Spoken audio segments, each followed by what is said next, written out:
Hey yaar, so these are some very important words, some English vocabularies that I find important as they are coming in your A-level examination in any of the test.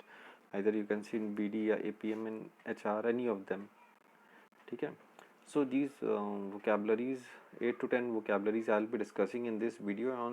On daily basis also I'll be uploading 8 to 10 vocabularies that can come, or these words can be daily used in your day-to-day speaking, as well as it is important for any of the competitive examination, either it is SSC, UPSC, CDS, NDA, banking, any of the examination.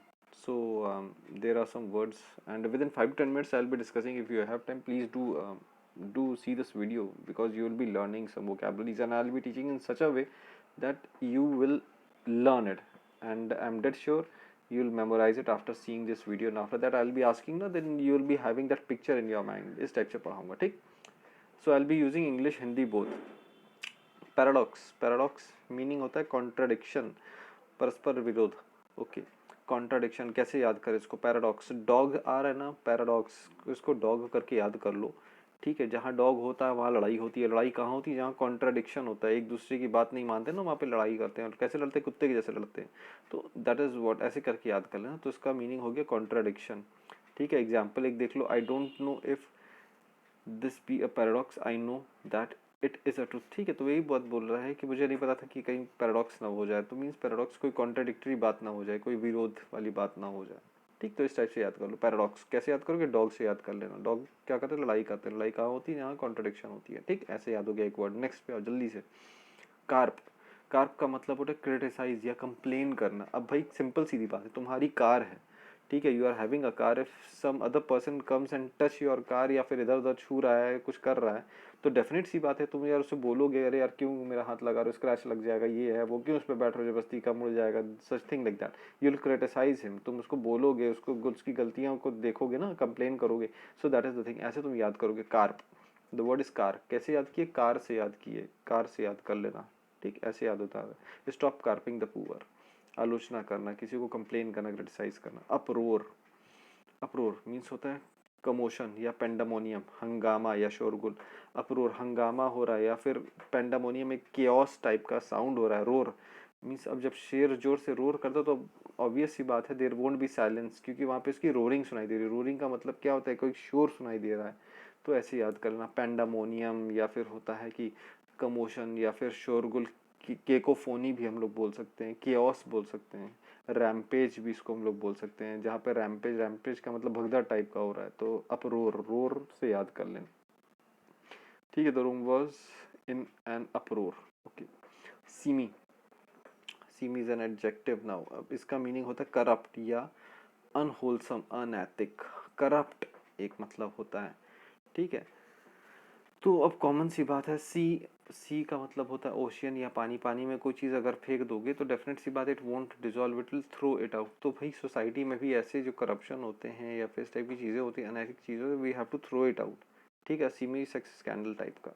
ठीक है, we have to throw it out. Next पे आओ जल्दी से. Okay. Towering. Towering is an adjective. I N G लग जाता तो adjective हो जाता है. ऐसे एक याद कर लेना, मैं इस पर भी वीडियो डाल दूंगा. Towering means huge, excessive. देखो टावर क्या होता है? You would have seen the mobile towers, या फिर ऊंची ऊंची बिल्डिंग्स देखे होंगे. टावरी बिल्डिंग्स ह्यूज होती हैं, एक्सेसिव होती है, विशाल होती है, शक्तिशाली. So such type of things. ठीक है. Harry look up at the towering buildings. ठीक है, टावरिंग का मतलब टावर. भाई टावर, मोबाइल टावर देखते ही हो ना, it's such a huge, such a large and such toll toll things. तो टावरिंग ऐसे याद कर लेना, टावर से याद कर लेना, मोबाइल का टावर से. टायरेड. टायरेड का मतलब होता है अलोंग या angry speech to criticize. Tirade. अब किसी ने रेड कलर की टाई लगा ली, तो रेड का मीनिंग ही वही हो जाता है कि that person is very angry. ठीक है, तो ऐसे याद कर लेना कि that person is wearing a red tie, और रेड का मतलब क्या? एंग्री. एंग्री ही कुछ बोलेगा क्योंकि गुस्से में है, तो डेफिनेट सी बात है he will be speaking in a very angry mode, angry tone. तो tirade, TIRADE, it is the spelling. Next पे आ जाओ. डैंटी.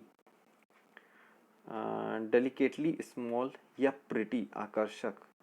ठीक है, means dainty, I am sorry ऐसा बोलना नहीं चाहिए, लेकिन मैंने ऐसे याद किया था ना, आंटी से याद कर लिया था because it was very similar to that, ठीक है ना। तो आंटी जो थी तो she was very pretty, so like that dainty and aunty हो गई, तो ऐसे करके मैंने बोल दिया वेरी प्रिटी या स्मॉल या इस टाइप से वेरी इम्प्रेसिव टाइप, तो मैंने आंटी से याद किया था।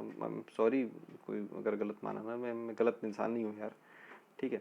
नेक्स्ट पे आ जाओ, लास्ट वर्ड ये है हमारा ल्यूक्रेटिव। यस, ये वर्ड बहुत ही ज़्यादा यूज़ होता है इन दिस इंटरव्यूज़ में, ऐसा पता, lucrative salary they will provide, means productive या वेल पेड, आकर्षक, लाभदायक। आकर्षक is very means attractive, lucrative means attractive, तो ऐसे करके याद हो जाता है ल्यूक्रेटिव। ल्यूक्रेटिव का मतलब ल्यूक्रा एक वर्ड होता है, इसका मतलब होता है शाइन, ठीक। तो आकर्षक, किसी चीज़ को आकर्षित करे, that is the word lucrative, means productive या well paid, lucrative salary this company is providing, इस टाइप से बोलते भी हम लोग, ठीक है। So these are the 8 words which we discussed. If you find it helpful please do let me know, ठीक है। And so then only I will be planning कि और भी वीडियोस डालूँ मैं। Okay, thank you.